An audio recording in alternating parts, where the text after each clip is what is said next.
এটা ইতিহাস রেকর্ড এই পার্লামেন্টের আছে।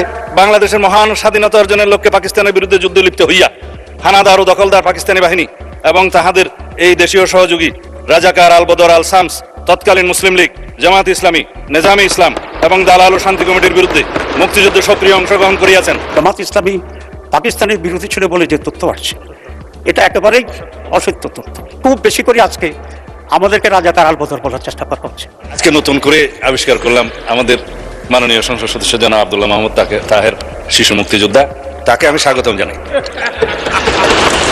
আমাদের মাননীয় বিরোধী দলীয় নেতা নিজেকে শহীদ পরিবারের সন্তান দাবি করেন, সেটা আমার ভালো লাগে। এই আলবদর রাজাকারের বাচ্চারা এখনো কিন্তু ফজলুর রহমানদের মতো মুক্তিযোদ্ধারা জীবিত আছে। এই দেশে মুক্তিযুদ্ধ হয়েছে। অনেক মুজিব বাহিনীর কিছু লোক আছেন, তারা নিজেদেরকে মুক্তিযোদ্ধা হিসেবে বারবার জাহির করছে।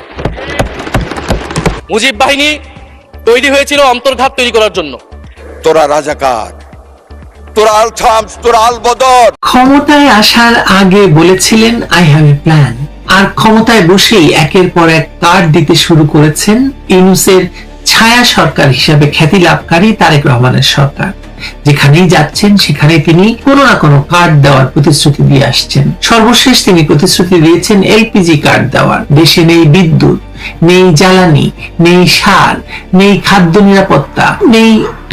তারেক রহমান সরকারের বয়স মাত্র 2 মাস, অথচ রাজপথ এখনই উত্তপ্ত। বিরোধী শিবির থেকে সরাসরি হুমকি, দিল্লিতে যাওয়ার জায়গা খুঁজুন। ঠিক 5 আগস্ট শেখ হাসিনা যে পরিস্থিতির মুখোমুখি হয়েছিলেন, আজ কি সেই একই পরিস্থিতির দ্বারপ্রান্তে দাঁড়িয়ে তারেক রহমান? জামাত, এনসিপি, খেলাফত মজলিস আর হেফাজতের জোটবদ্ধ শক্তি কি উল্টে দিতে পারে বিএনপির ক্ষমতা? আওয়ামী লীগকে রাজনীতি থেকে দূরে সরিয়ে কি বিএনপি নিজের কবর? দর্শক, নতুন একটি নিউজে আপনাদের সবাইকে স্বাগতম। দর্শক, বাংলাদেশের যে বিদ্যুৎ সংকট এবং গ্যাস সংকট এবং বিভিন্ন দিক থেকে জ্বালানি সংকট এসে পড়ছে, এই অবস্থায় বাংলাদেশের প্রধানমন্ত্রী তারেক রহমান বাংলাদেশে টিকে থাকতে পারবে কিনা, এখন এটি একটি বড় প্রশ্ন হয়ে দাঁড়িয়েছে। দর্শক, আজকের নিউজটি অতি গুরুত্বপূর্ণ, তাই ভিডিওটি একটু না টেনে সম্পূর্ণ নিউজটি মনোযোগ সহকারে দেখার অনুরোধ রইল। তাহলে চলুন কথা না বাড়িয়ে ভিডিওটিতে একটা লাইক দিয়ে এবং চ্যানেলটি সাবস্ক্রাইব করে সম্পূর্ণ নিউজটি মনোযোগ সহকারে দেখে আসা যাক। তারেক রহমান সরকারের বয়স মাত্র 2 মাস, অথচ রাজপথ এখনই উত্তপ্ত। বিরোধী শিবির থেকে সরাসরি হুমকি, দিল্লিতে যাওয়ার জায়গা খুঁজুন। ঠিক 5 আগস্ট শেখ হাসিনা যে পরিস্থিতির মুখোমুখি হয়েছিলেন, আজ কি সেই একই পরিস্থিতির দ্বারপ্রান্তে দাঁড়িয়ে তারেক রহমান? জামাত, এনসিপি, খেলাফত মজলিস আর হেফাজতের জোটবদ্ধ শক্তি কি উল্টে দিতে পারে বিএনপির ক্ষমতা? আওয়ামী লীগকে রাজনীতি থেকে দূরে সরিয়ে কি বিএনপি নিজের কবর মিলিয়ে লড়াই করেছিল? আজ তারাই যেন প্রতিপক্ষ। বিশেষ করে ইসলামী দলগুলোর জোটবদ্ধ অবস্থান একটি পরিষ্কার বার্তা দিচ্ছে।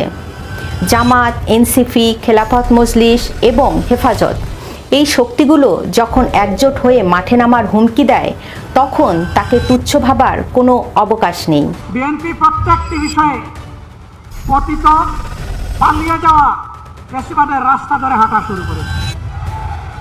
আমরা একসাথে মজলুম ছিলাম।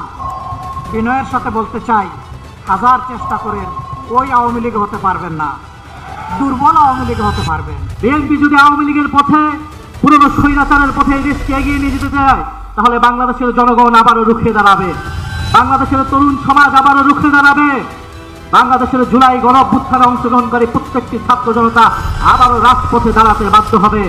ইতিহাস সাক্ষী, শেখ হাসিনাও বিরোধীদের আন্দোলনকে হালকাভাবে নিয়েছিলেন। তিনি ভেবেছিলেন ছাত্রদের আন্দোলন দাবি পূরণ হলেই তারা চলে যাবে, কিন্তু ছাত্রদের সেই আন্দোলনের আড়ালে ছিল দেশ বিদেশের গভীর ষড়যন্ত্র, আর তাতেই আওয়ামী লীগের সব সমীকরণ ওলটপালট করে দিয়েছিল। আজ তারেক রহমানের সরকার সেই একই অতি আত্মবিশ্বাসের ফাঁদে পা দিলেই বিপদ আসন্ন। প্রশ্ন হলো, জামাত বা হেফাজত যদি সত্যি রাজপথে নামে, বিএনপি কি তা সামলাতে পারবে? বিএনপি ঐতিহাসিকভাবে একটি মধ্যপন্থী দল, কিন্তু বর্তমান পরিস্থিতিতে ইসলামী দলগুলো তাদের নিজেদের এজেন্ডা নিয়ে অনেক বেশি সোচ্চার। যদি কোনো কারণে এই দলগুলো মনে করে যে বিএনপি সরকার তাদের প্রত্যাশা পূরণ করছে না, তবে মাঠের নিয়ন্ত্রণ বিএনপির হাতছাড়া হতে সময় লাগবে না। মনে রাখতে হবে, 5 আগস্টের পর যে ধ্বংসযজ্ঞ শুরু হয়েছিল তার লক্ষ্য শুধু আওয়ামী লীগ ছিল না, বরং তা ছিল মুক্তিযুদ্ধের চেতনা, 72-এর সংবিধান এবং অসাম্প্রদায়িক বাংলাদেশ। আর সেই আঘাত যে কোনো সময় বিএনপির দিকেও ঘুরে যেতে পারে। বিশ্লেষকরা বলছেন, বিএনপির সামনে এখন 2টি পথ। প্রথম পথ ইসলামী দলগুলোর কট্টর এজেন্ডার সাথে গা ভাসিয়ে দেওয়া। এতে বিএনপি হয়তো সাময়িক টিকে থাকবে, কিন্তু নিজস্ব রাজনৈতিক আদর্শ হারাবে। একসময় বড় ভাইয়ের ভূমিকায় চলে আসবে জামায়াত, আর বিএনপি হয়ে পড়বে তাদের আজ্ঞাবহ। দ্বিতীয় পথ, যেটি সবচেয়ে সাহসী এবং কৌশলগত, তা হলো দেশে প্রকৃত গণতন্ত্র ফিরিয়ে আনা। আর প্রকৃত গণতন্ত্রেরই অর্থই হলো সব দলের অংশগ্রহণ। বাংলাদেশের স্বাধীনতা আন্দোলনের যে দল নেতৃত্ব দিয়েছে, সেই ক্ষমতায় আসার আগে বলেছিলেন আই হ্যাভ এ প্ল্যান, আর ক্ষমতায় বসেই একের পর এক কার্ড দিতে শুরু করেছেন ইউনূসের ছায়া সরকার হিসেবে খ্যাতি লাভকারী তারেক রহমানের সরকার। যেখানেই যাচ্ছেন সেখানে তিনি কোনো না কোনো কার্ড দেওয়ার প্রতিশ্রুতি দিয়ে আসছেন। সর্বশেষ তিনি প্রতিশ্রুতি দিয়েছেন এলপিজি কার্ড দেওয়ার। দেশে নেই বিদ্যুৎ, নেই জ্বালানি, নেই সার, নেই খাদ্য নিরাপত্তা, নেই টাকা পয়সা, দিচ্ছে না কেউ ঋণ, আর তারেক রহমান দিচ্ছেন একের পর এক কার্ড। আর হ্যাঁ, কথা নেই বার্তা নেই, যেখান সেখান দিয়ে খাল কাটা সেই জিয়াউর রহমানের প্রকল্প এখন এই 2026 সালেও তারেক রহমান চালিয়ে যাচ্ছেন। ওদিকে আইএমএফ বলছে এসব কার্ড ফার্ড বাদ দেন, না হলে ঋণ পাবেন না। বোঝেন অবস্থাটা। কার্ড, কৃষক কার্ড, ক্রীড়া কার্ড, ফ্রিল্যান্সার কার্ড, ই হেলথ কার্ড, ফুয়েল কার্ড, প্রবাসী কার্ড, গলা ব্যথা হয়ে গেছে। আর এইবার যুক্ত হলো এলপিজি কার্ড। গত 26শে এপ্রিল যশোরের জনসভায় দাঁড়িয়ে তারেক রহমান যখন এলপিজি কার্ডের ঘোষণা দিচ্ছিলেন, তখন সামাজিক যোগাযোগ মাধ্যমে একটাই প্রশ্ন ভাইরাল হয়ে গেল, ভাই একটা ব্যাগও দেন, কার্ডগুলো রাখার জায়গা নাই, ঠাট্টা তামাশা একটু বাদ রাখি। এই ঠাট্টা তামাশার আড়ালে একটা গভীর রাজনৈতিক সংকট আপনারা দেখতে পাচ্ছেন কিনা আমি জানি না। এই কার্ড কেন্দ্রিক শাসনের আসল চিত্রটা কি? এটা কি সত্যিকারের প্রতিশ্রুতি, উন্নয়ন, নাকি সরকার যা পাচ্ছে না, দিতে এখন পারছে না, খাওয়াতে পারছে না, সেজন্য তার ব্যর্থতা ঢাকার এক রঙিন আবরণ, একটা কার্ড? এই যে কার্ডের বন্যা, এটা তো জনগণের সঙ্গে একটা প্রতারণা হচ্ছে। ফ্যামিলি কার্ড, কৃষক কার্ড, ক্রীড়া কার্ড, এতগুলো কার্ডের কথা বললাম, কোনোটারই বাস্তব কোনো ভিত্তি নেই। বিদ্যুৎ নেই কিন্তু কার্ড দেওয়া হচ্ছে, গ্যাস নেই কিন্তু এলপিজি কার্ড দেওয়া হচ্ছে, চিকিৎসা নেই কিন্তু ই হেলথ কার্ড দেওয়া হচ্ছে, কৃষক সার পাচ্ছে না কিন্তু কৃষক কার্ড দেওয়া হচ্ছে। এটা কি রাষ্ট্র পরিচালনা না নাটক?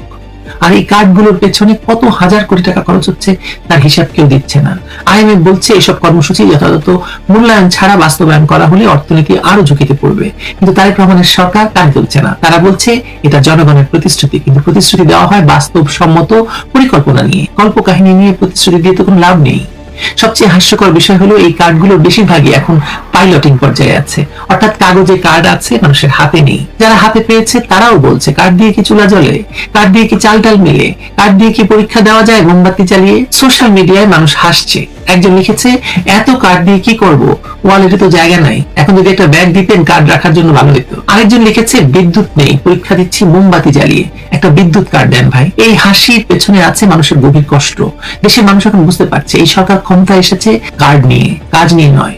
তারা বলেছিল আই হ্যাভ এ প্ল্যান, কিন্তু সেই প্ল্যান ছিল শুধু কার্ড। কার্ড দিয়ে ভোট কিনতে চেয়েছিল, এখন কার্ড দিয়ে জনগণকে ধোঁকা দিতে চাইছে। 12ই ফেব্রুয়ারি নির্বাচনে বিএনপি জয়ী হয়, 17ই ফেব্রুয়ারি দায়িত্ব নেয় তারেক রহমানের সরকার। নির্বাচনী ইশতেহারে ছিল 9টি মূল অঙ্গীকার, 51 দফার রূপরেখা। মানুষ ভেবেছিল হয়তো এবার কিছু একটা হবে, কিন্তু মাত্র 2 মাসে দেখা গেল